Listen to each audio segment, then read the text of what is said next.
Liesbeth. Thank you for being here for the ICW 2023. Liesbeth is an experienced intercultural coach and consultant and global leadership coach. She successfully finished her ACTP coach training with Ericsson International in Paris, is ACC certified by the International Coach Federation, and also volunteers as an ambassador for ICF Synergie, supporting French-speaking ICF coaches around the world.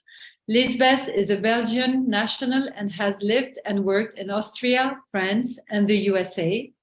Liesbeth works with expats relocating to the USA, France. USA, France, Austria, or Belgium, helping them reach their full potential by leveraging cultural differences in their new host countries. She also helps leaders of culturally diverse teams adapt their leadership styles across cultures. Liesbeth started her career in an international sales role and then later became an educator. Moving abroad as an accompanying partner allowed her to explore other career options. After her relocation to Paris, she decided to focus on teaching business English and political English in renowned Parisian business schools. In 2019, she started her coach training and she's currently running her coaching business from New York. In her free time, Liesbeth loves to nourish her curiosity by traveling and exploring. She is also a dedicated mom of a third culture kid. So, thank you. Thank you, Nada. Hi, everyone. Thank you for being here, and thank you, Nada and ICF South Florida for inviting me. It's really nice to be here during the International Coaching Week 2023. I see lots of familiar faces, some colleagues, Ericsson coaches, some colleagues from the expat and intercultural field. Thank you for coming, and welcome also to all the unfamiliar faces. Really curious to know who we have in the room. I'm going to start sharing my screen, and then we'll take it from there. All right. You can all see my screen? Yes? All right. Very nice. Let's move some things around. Okay. So, the webinar that I'm going to present today is about cultural intelligence and coaching within cultural intelligence, and how we can use, as coaches, how we can use cultural intelligence in order to help our clients truly reach their full potential. I don't need to explain to you that the world is changing at a very rapid pace. Globalization has been a fact for many years, and I think that process has only been sped up by COVID. Because during COVID, we really saw that all the businesses that were not online yet really have moved their business online. So before COVID, intercultural coaching and intercultural training was mainly something for expats or people who travel very intensively for business. And we saw that during COVID, because everything moved online, we saw a whole different profile of people seeking for intercultural coaching or training. People who before that didn't necessarily travel for work, didn't necessarily live abroad or travel very much. But because everything moved online, they were exposed to people from different cultures. And also, besides that, globalization is a fact. Diversity is, yeah. We're hosting this from the United States, which is truly a country of immigration. I am calling in from Jersey City, which is where I currently live. Turns out I ended up in the most diverse city of the United States. So that's a funny coincidence. And I'd be very interested to know where you are calling in from. So feel free to put it in the chat so that we have an idea of which cultures that we have in the room with us today. Now, having said all that, Since the world is truly changing very fast and is becoming more global and more international, it should not be a surprise to know that cultural intelligence really is one of the top skills for the workforce of tomorrow. Yeah, we see that teams are becoming more and more diverse all around the globe, which could be a source of issues and problems. But when you learn how to work with the diversity and with the cultural differences, you can truly make space for creative thought and innovative thought. And we often see that the more diverse teams really end up outperforming monocultural teams. So I have France, I have Hungary, I have India, someone who's calling from Miami, but who is from Brazil, Colombia, Argentina, New York City, Wisconsin, more Brazil, British, from Paris. Yes. Okay. Thank you very much for sharing that. Let me close the chat before we move on. So we have about 50 minutes together, and I would love to leave some room for questions at the end. So I've had to make some tough choices. This is what I have on the agenda for today. First of all, I want to take a look at what culture is. It's truly one of my favorite questions to ask my clients. So what is culture, actually? We're going to look at the software of the mind, or in other words, how our brain is culturally programmed. We're going to look at cultural identity and cultural self-awareness, which is the best starting point if you want to learn how to adapt authentically, to different cultures. We're also going to look at a very well-known model, which is the iceberg, and how you can use that as a coach when you have clients showing up with cultures, with issues they have with people from different cultures.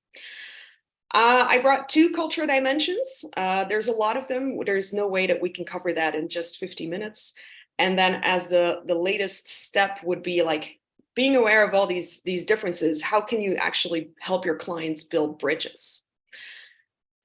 Now, before we get started, I want to share this quote by Rumi. Yeah. So beyond our ideas of right doing and wrong doing, there's a field. I will meet you there. I really love this quote because the world is not binary. Yeah. It's not either black or white. There's this vast gray area in between, and there's a lot of beauty to be found there. Yeah. Like I said, we're very, very quick with our judgments of what is good, what is wrong, what is polite, what is rude. But most of the time, it's way more complex than this. This is also the point where I would like to point out that as coaches, our profession originated in Northern America. So Northern American culture is deeply ingrained into the profession of coaching. And we have to be aware of that. Yeah. On top of that, when you read Harvard Business Review or Forbes or other magazines that focus on leadership, there's a huge influence from the United States when it comes to leadership, when it comes to business, and we need to be aware of that. Like just an example today, when you read Western leadership publications, let's call it that way, it's all about like how hierarchies are supposed to be flat, and it should all be about empowering people, as if hierarchy is a bad thing. And maybe in the United States and in Europe, or in most European countries, that might be true, but in other parts of the world, that is not true, and it's not necessarily a bad thing. Yeah, so we will definitely come back to that later. So be aware of the fact that our profession is really deeply rooted in the Northern American culture. Yeah. So as judges, we need to be aware of that. We need to make sure that we don't have these, that we don't unconsciously judge our clients when they come to a session with an issue they're having with their manager, for example. Yeah.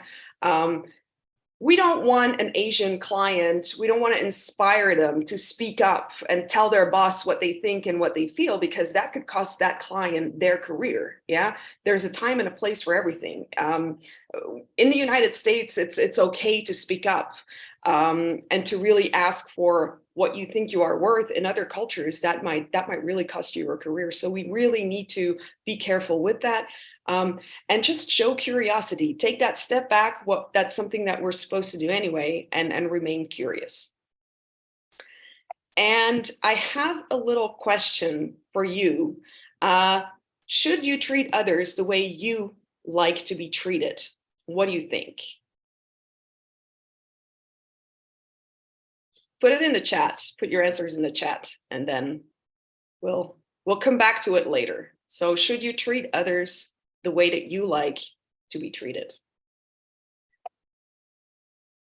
So that brings us to the first point in the agenda for today. What is culture? Yeah, and like I said, I love asking this question because everyone wants to learn about culture and cultural differences. But then when I ask the question, so what is culture? Usually people are a little bit lost for words. So let's start with a little definition here. What's most important is that culture is always something that a group of people have agreed on. Yeah, that is, that can be beliefs, what we believe is good, what we believe is bad, our values, our customs, behaviors, artifacts. But what is most important is there's a group of people who have agreed this is what we think is the right thing to do. So it's really something of the collective. Why is culture so important? It's because culture helps us to interpret experiences. When we have a framework of beliefs and values and customs, it helps us interpret experiences. It helps us to make sense of what's happening in the world around us, and it helps us make sense of what is happening to us. Yeah. It also helps us find solutions to problems. And we can see that the region or the climate that people live in also impact culture. For example, if you look at cultures of like groups of people who live in mountainous areas where it's always cold and where it snows, they're facing complete different problems and threats than, for example, people who are living on a tropical island by the beach. Yeah. So we often see that depending on the climate and on regional differences, we see a lot of influence of that in cultures. I'm sorry, because we can't hear you, Liesbeth, well, because I think someone's microphone is on. So if it's possible, microphone. Someone is moving. All right. Yes, I think I can continue. Thank you. Culture helps us to find solutions to problems. It also guides our actions because that's what values do. Yeah, values guide our actions. What's very interesting is that sometimes people across different cultures are having a conflict. And very often I hear like, yes, but it's not respectful what they were doing. And respect is a very important value to me. Well, it turns out that very often the other person finds respect very important too. They just have different ways of acting on that value. Culture, unfortunately, it often is a source of conflict. But if you learn how to adapt, if you learn how to find the synergies, like I said before, you can really come to actual creative thinking, innovative thinking, rather than working with people who are all the same than you and who think the way that you think. Yeah, but it's very, very difficult to learn how to deal with that cognitive diversity. Another thing that's typical of cultures is that it's like transmitted from generation to generation, and that is where as cultures change, because cultures, of course, are not static, it's hard for many people to see changes happen to their cultures because things have been done a certain way from generation to generation. And for a lot of people, it is hard to see how things do change along the way. Yeah. Okay, so that brings me to the next thing. So what you're looking at here is a model from Hofstede. Hofstede is one of the most influential interculturalists out there. So what you see here is a pyramid, and it's called the software of the mind. And I mentioned this before, like our brain operates, like our culture is installed like software in our brain. So our brain operates. We look through a lens, a cultural lens, without realizing that we're looking through it. It's natural, yeah. So lots of our behavior is cultural. Other behavior is not. If you look at the bottom of the pyramid, we see the biggest part is actually human nature. Yeah, that is what is universal. It's what is inherited. It's what every human person, every human being on this planet shares. It's part of our DNA. Yeah, it could be a need for food, a need to drink water, a need to sleep, a need for safety, a need to be loved even. Yeah, every human being on the planet needs this in order to survive. Yeah. One level above, we have the level of culture. Culture is always specific to a group or a category of people, and it's something that we learn. Now, most people, when they think of culture, they think of national cultures. Yeah. So, for example, I am from Belgium. I am here in the United States. Others have joined us from France. I see there's people from Latin America as well. We have national cultures, but there are other groups, cultural groups that we are part of as well. And we'll look at that later. But most people are part of 12 to 15 different cultural groups. Yeah. And national culture is just one of them. So these are things that we have learned. Yeah. And these are also things that we teach our children. So these are the messages like, for example, you have to eat with a knife and a fork, because that's polite. And if you eat with your hands, that is rude. Yeah. Now, I don't need to tell you that, yes, in many Western cultures, that is the way that we eat. And that is the polite way to do it. But there are other cultures where eating with your hands is the normal thing to do. Yeah. So this is something that we learn. It is, so there have been studies about this, and children who are 5 to 6 years old are already fully culturally programmed. So they already make these snap judgments of what is good, what is bad, what is polite, what is rude, what is fair, what is unfair. Yeah. So that's for culture.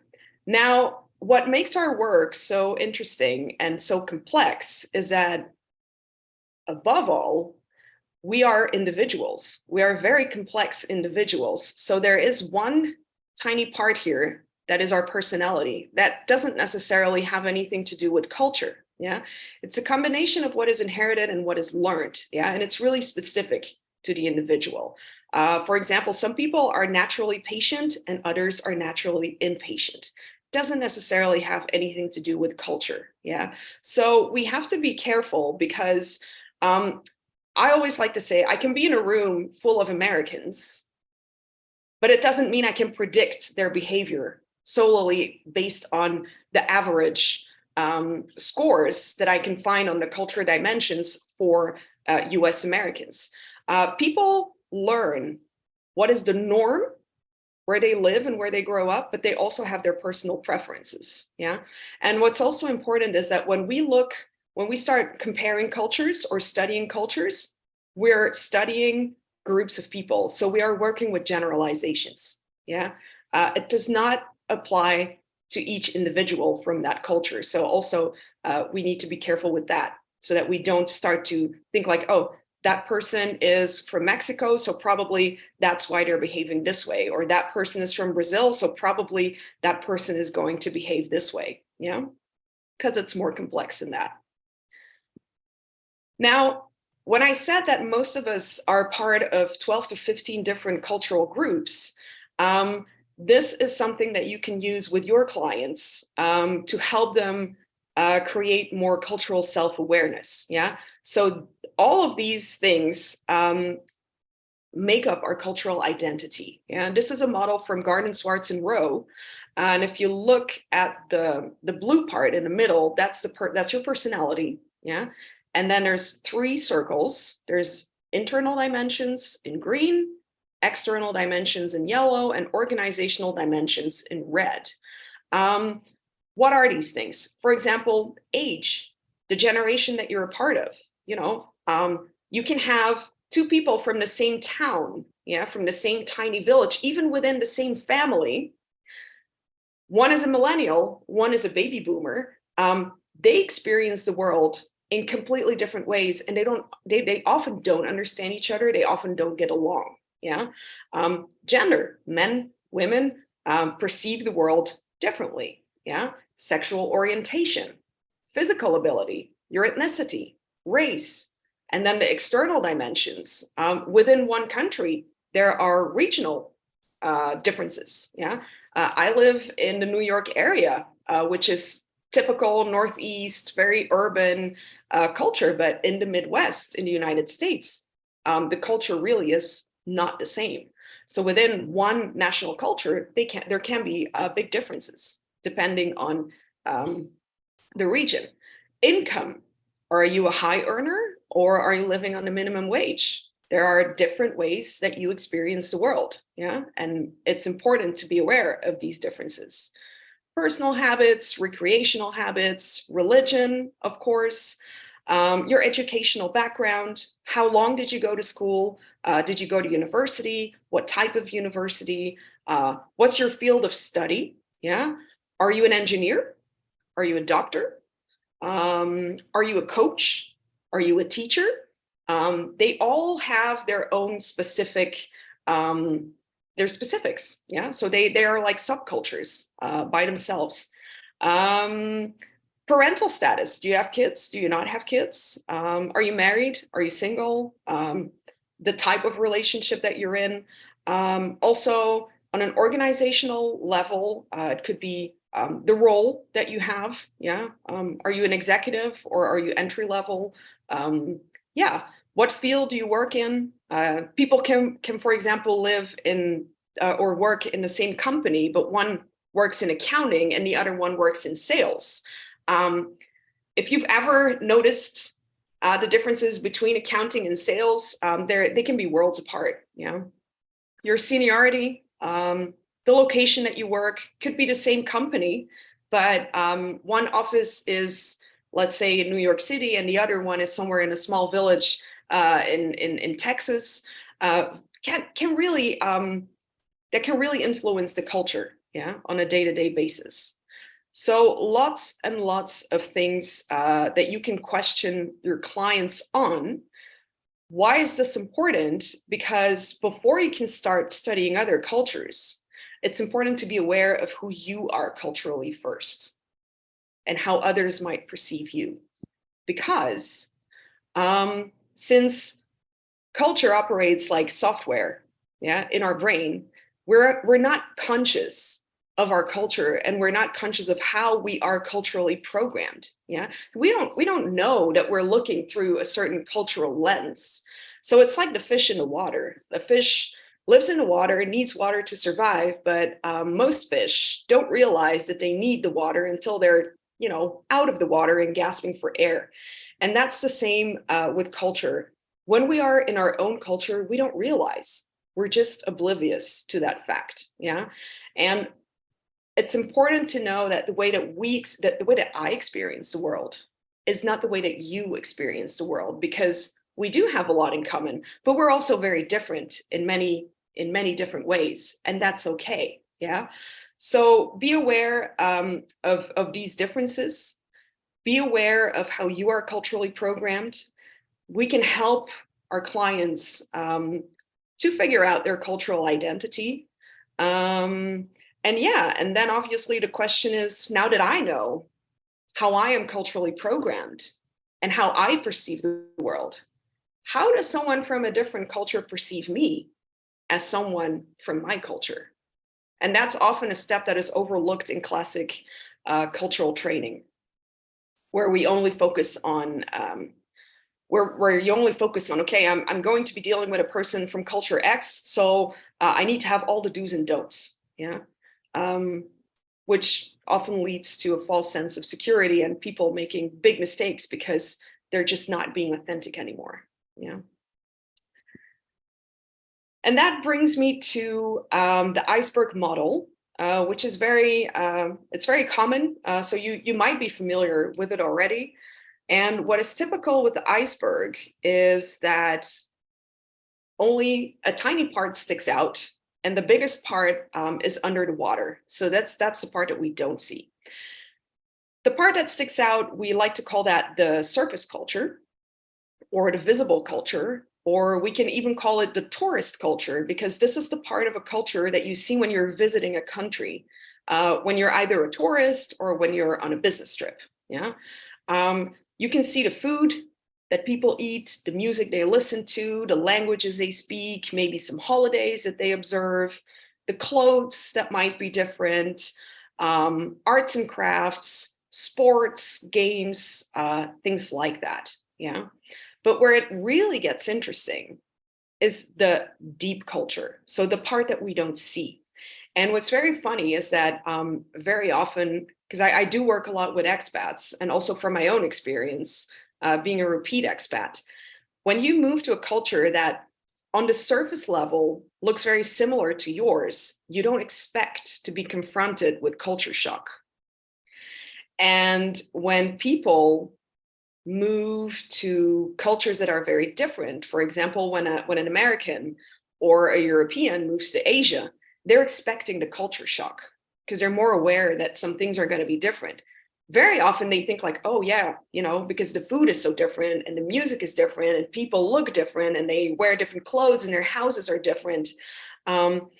Yes, but where it really gets complicated is on the deep level, the part that you don't see with your eyes. And that could be communication styles or rules of communication. Remember what is polite, what is not polite. We don't realize that's just, our brain is on autopilot. Yeah. If we're not aware of these things.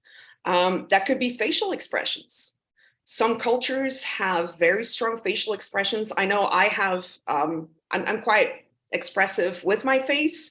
For example, many Asian cultures, it's very hard for Westerners to know what they're thinking, what they're feeling, because they're not as expressive, not with their body language, but also with facial expressions. They communicate with very subtle eye movements often. Yeah. So when Westerners are not trained, they just don't notice. Yeah.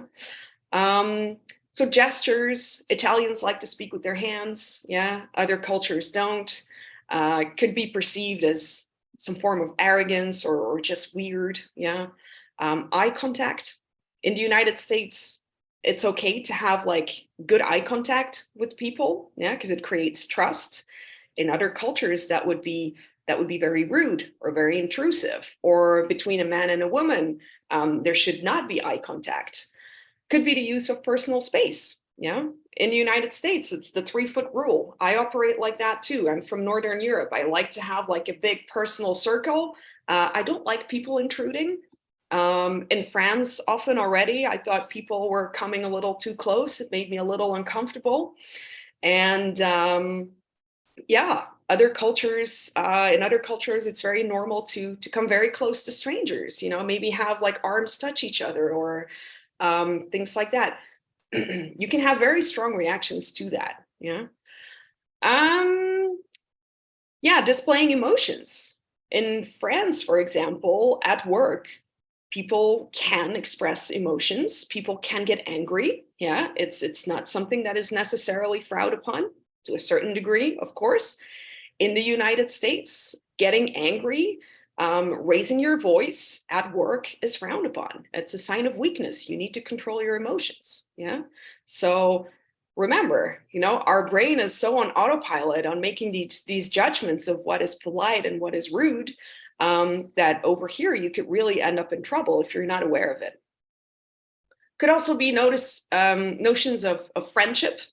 What is a friendship? How do you create a friendship? How do you nurture a friendship? Notions of leadership, again, hierarchy. Should hierarchy be flat? Is it okay if there's a very strong hierarchy where the manager is also really making sure that their subordinates are well taken care of, that their families are doing well? Or like in the United States, where it's all about empowerment and flat structures, but where at the same time, a manager doesn't necessarily feel personally responsible for the well-being of their people, yeah, and where people get hired and fired like very quickly. So again, be careful with the judgments, yeah. Yeah, approaches to religion. Is religion something that is publicly accepted? Yeah, where I grew up, religion should be something that is private. In the United States, people are openly proud of their religion. They openly wear signs of religion. So that for me is like a big change.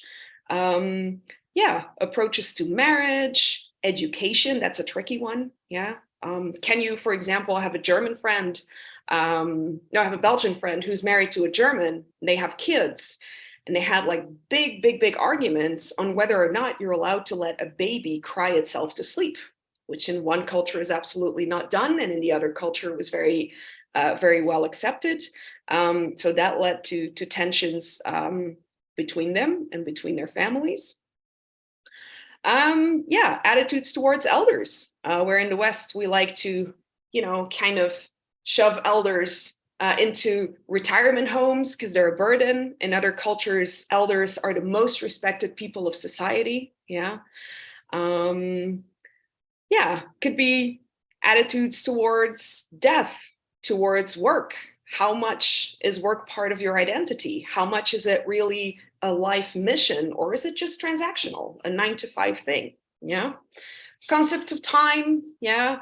All things like that. We don't have time to go through all of them, but it is useful when your client comes to a session and they have an issue with someone from a different culture to start exploring them together. And you can use the iceberg. You can even use two icebergs, one for your client and one for the person that they're having a conflict with. And then you can start on the surface level and ask questions like, so what do you notice in the visible part of the iceberg? In yours? In theirs? Yeah. And what does this tell you? And how does this perception impact your relationship with that person from the other culture? And then as you've explored the surface culture, you can move to the deep culture and you can start looking at the beliefs. What are the values, the beliefs, the behaviors between you and the other person that are in conflict? And then a very simple question, but a very powerful one. Why is this a problem for you? And what could bring you closer together? What could help you improve this relationship? Yeah. All right. So that's for the iceberg model. Now here, I have an overview of some cultural dimensions. I got it from Robert Gibson. We really don't have time to go deeper into them. If you want to receive the slides, you can let me know. I will show my email address towards the end. I'm happy to share the slides with you so that you can use this as a basis to dig deeper. Yeah. It's just important mainly to make our clients be aware of different perspectives when it comes to these dimensions. Yeah. And especially like, how do the others perceive me? Yeah. If I know that I'm dealing with a person from a culture that is very implicit, how can I adapt my communication to make it more implicit, but at the same time to do it in a way that's still authentic to me? And if we want our clients to adapt authentically, that's why we cannot overlook that first step of cultural self-awareness. Yeah, we don't want our clients to like play a role, like, okay, I'm moving to the United States, so I'm going to pretend to be an American. That's not how it works. Yeah. What's also really important is when people have conflicts with people from different cultures, to always assume positive intentions. Focus on what was said, what was done, and don't start to interpret. Don't start to think that you know why someone said this or why someone did that. Yeah, because most of the time what we see is people mean well. They really mean well, but what means or what is polite in their culture is rude in your culture. So they have offended you. They didn't intend to do that. So always assume positive intentions. Yeah. All right. That brings me to the question that I asked before. So should you treat others the way you would like to be treated? Having said everything that I've mentioned until now, that brings us to the platinum rule, which is treat others the way they want to be treated. Because the way we want to be treated can really be completely opposed to how another person wants to be treated.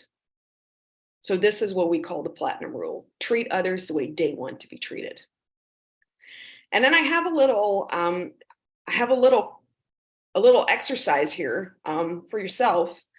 So just imagine that your best friend calls you totally panicked, yeah? And they're telling you like, oh my God, I accidentally killed this person and I really didn't do it on purpose. It was an accident. I need help. What do? Are you gonna help your friend? Because they've been your best friend forever, you know, they wouldn't hurt a fly. So obviously they need help, you're gonna help them. Or are you going to call the police, but also call a really good lawyer and maybe help financially to make sure your friend doesn't get a very bad trial? Yeah. And we see that if you ask this question in a room with different cultures, the answers can really, really be very different, which brings me to this culture dimension, particularism versus universalism. So what we see is that the United States scores 93. And then here at the bottom, we have China and India. Now, these cultures at the bottom, like China, India, Japan, those are cultures of particularism, yeah, where relationships are more important than rules and laws, which means that rules don't always apply equally, yeah? Relationships are more important than the rules, and unique circumstances, the context, also plays a role. Now, in a country like the United States, the rule is always more important than the relationship, yeah? Laws and rules are almost like innate obligations, yeah? The English word must, it's a must, yeah? It always applies. There's only one truth and one reality. Yeah. So you would see that people from particularist cultures, they find that people from universalist cultures like the United States, like the UK, like the Netherlands, like Germany, they lack empathy. Because how can you not look at the specific circumstances of what happened, you know? Whereas people from universalist cultures, they look at people from particularist cultures as it's not fair. If the rule doesn't apply equally to everyone, it's unfair, or it opens the door to corruption. So you see how you can really have two very different perspectives and possible conflict there. And then another one that I would like I'm slowly going towards the end, but when it comes to communicating, this one is very well known. Yeah, it's low context versus high context. I got this from Erin Meyer. I really recommend her book, The Culture Map, because it's very easy to read. In low context cultures like the United States, the burden of communication is on the speaker. Yeah, good communication in the United States is precise, it's simple, it's clear. Yeah, there's no reading between the lines. In high context cultures like China, Japan, Korea, Indonesia, and even France, yeah, good communication is sophisticated. There is nuance, there's many different layers. And the burden of communication is on the receiver, because the receiver needs to learn between the lines. So what does this imply? For example, you give a presentation in the United States. You have to start with, I'm going to help your company save this amount of money, and this is how you're going to do it. And then you come to the whole how you came to these findings. You give the bigger context later. If you're going to give that same presentation to a client in France, you have to turn it upside down because French people, they also first want to understand the bigger picture, the whole context, and then they come to the, okay, now we're going to do this. So there you see also that speaking a language is not enough. Yeah. So people often think, oh, I speak French, I can do business with French people. It's unfortunately not enough. Yeah. Because they communicate in different ways.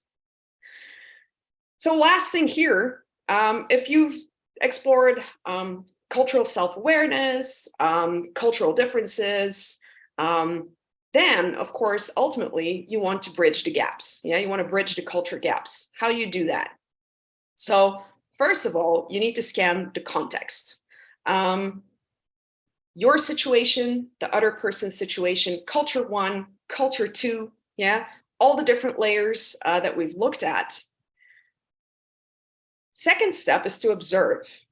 Observe the others, observe their interactions, stick to the facts. This was said, this was done, yeah? No thinking, no guessing as of the why or the intentions. Don't interpret, assume positive intentions. And then the third step is together try to find synergies, yeah? How can we, very often I tell people like play the foreigner card. Just tell people like in my culture, I am used to doing it this way. How is it for you? It's a very simple, very stupid thing almost, but this really opens the door to come to, to find like compromise and to find synergies, because sometimes people who are on the opposing ends of certain culture gaps can actually be very complementary. If you have someone who's very pragmatic and who likes to move into action very quickly, and they need to work with someone who likes to study like all the details before they move to action, that is actually, they might annoy the hell out of each other at first, but if they learn how to work together, they could make an excellent team. Yeah. Step 4, agree on common goals. Yeah. Because remember, what seems obvious to you might be quite different for a person from a different culture. I always advise people to ask for clarifications. You need to be clear, yeah? And even two people from two different cultures that are both implicit, you might think like, oh, they're both living in implicit cultures, so they know how to deal with that. No, it's the worst combination ever. So clarification, spell it out, have the conversation, yeah? And of course, last step, implement strategies that you've come up together and keep the dialogue going. And very often after step 5, you might end up back at step 1 and keep it going that way. So this is how you bridge culture gaps. This is what you can use with your clients also as a model to help them bridge culture gaps that they're struggling with colleagues, with clients, maybe even with loved ones. That was all that I had time for today. So I really want to thank you. If you have questions, I think, Nada, that we have some time left. Or we still have 6 minutes. All right. Yeah, okay. 6 minutes. Great. I've also shared my email address here, so feel free to write me an email. And yeah, I'm happy to take any questions if you have any.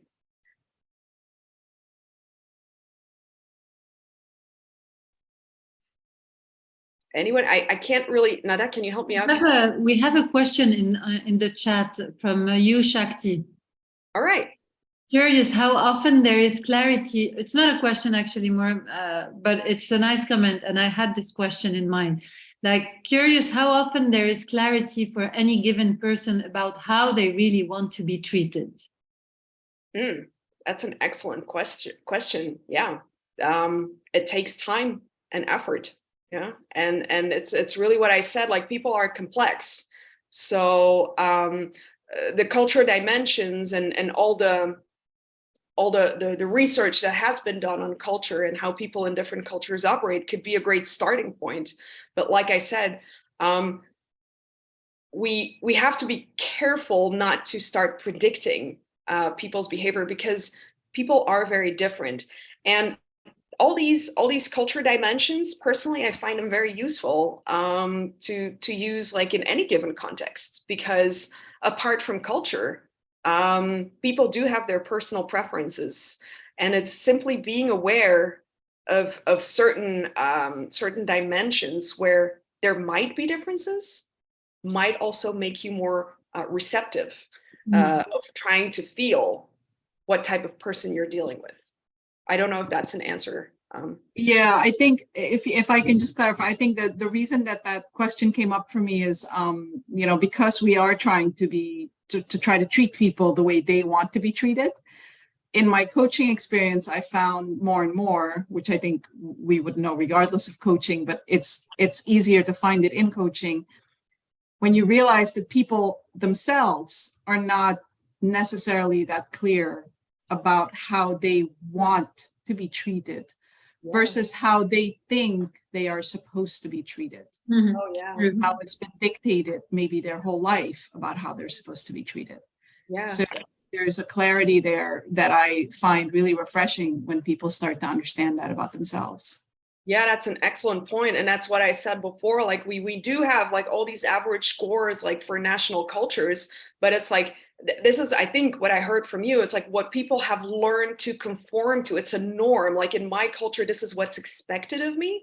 And this is what works. So if I do this, it's going to work. Might not be what works for me. Yeah. And very often I see that also. And like, because there are like psychometric tools where you can compare personal preferences to national cultures, and where you see that people actually on these cultural dimensions, their personal score is so far away from the national average of the culture that they've grown up in. And I think, yeah, if you can start exploring these things, it's great for clients, for people to have clarity on that, clarity on the self, on their own identity. Yeah. Thank you. Thank you. I see Julie has a question. Yeah, I'd like to know what you think about culture shock. Is it real? And what advice would you give someone going to a very different culture to the one they were brought up with or haven't experienced before?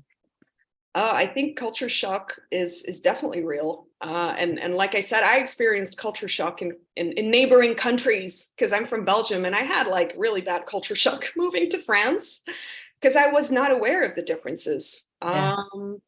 Even if you are aware of differences, you can still experience culture shock, absolutely. But I think it softens the blow if you can prepare yourself. And of course, yeah. The thing with, if you're aware of the differences, and this is also an important part of the work that coaches can do, is asking people, so being aware that this is going to be very different, how can you adapt? Of course, in a way that is still authentic to you. How do you think the other person will perceive you? But yeah, culture shock is real. It's real. It's real. Yeah. And I think when you understand that it is real, that you're not imagining it, that you're not going crazy because you've put your foot in it or you've said something you shouldn't say, it helps towards overcoming that culture shock and adapting to that culture that you find yourself in. Yes, because that's a great point, Julie, because people do lose themselves when they move to different cultures, because all of a sudden people respond differently to them. And it's a very, very weird experience when you feel like people don't get you, people don't see you for who you are. So I think coaching during those transitions absolutely is very helpful. Necessary. Absolutely, yeah. Thank you. Thank you, Julie. Valeska? Yes, I just want to expand on what Shakti and Julie just brought. First of all, my experience as expat for 27 years,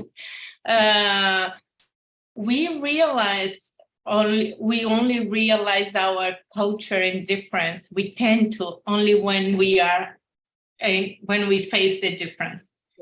And so to be aware of how I want to be treated or I'm used to be treated, I think this is the first part of our cultural shock. So that is how it used to be there, and here is different. And I experienced that a lot in different countries that, especially on the first time I moved abroad. Yeah. That realized what my culture was, Brazilian moving to the UK. And I was going to say, Julie, about the cultural shock. My experience, just personal experience, is the more I expected the cultural shock, the more I was prepared for it. And the easiest it was. Because I moved to Japan, and I was expecting very, very different.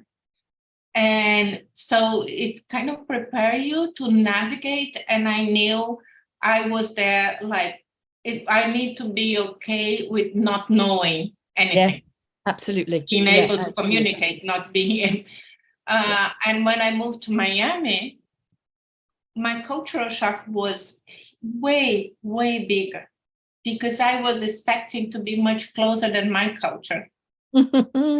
So, and then I felt myself kind of fighting against that, what do you mean? And is this the Latin culture? I'm Brazilian. So it was more difficult for me the first 2 years in Miami than it was the first 2 years in Tokyo. Wow. That's very interesting. Mm-hmm. Yeah. Why, Valeska? Just because you think that you were prepared to the cultural shock and you were more flexible, you had an open mind than when you came to Miami, you mean? I think in Miami, I was expecting to have to integrate in a culture that was much more similar to mine. Because everybody say that Miami is the capital of Latin America. Right? That is what we say in Brazil. And I got here and was not. This is one thing. The other thing is the community. When you move to a place where you expect to be different, the culture is different. Every foreigner there knows it's different. There is much more sense of community. And when you move to a place when people expect you just to be, closer or similar, it's less. Yeah, there's even you even have the hidden immigrant. And we see that often, for example, with expat kids, like kids who are born abroad. And then at one point, even when they visit home for the holidays, or when the parents decide to move back home to their country of origin, which is not necessarily the country of origin of their children, the kids are actually hidden immigrants. People don't see differences, but the kids do behave differently, and adults can face the same thing where you don't necessarily look different, or you speak the language so well people don't necessarily detect an accent, but there are like basic cultural clues that you completely miss, and then people think like, whoa, that's rude, or that's an awkward person. I'm really sorry to interrupt you, but we have to move on to our next presentation. Thank you so much, Liesbeth, for today. Thank you, Liesbeth. Thank you very much, everybody.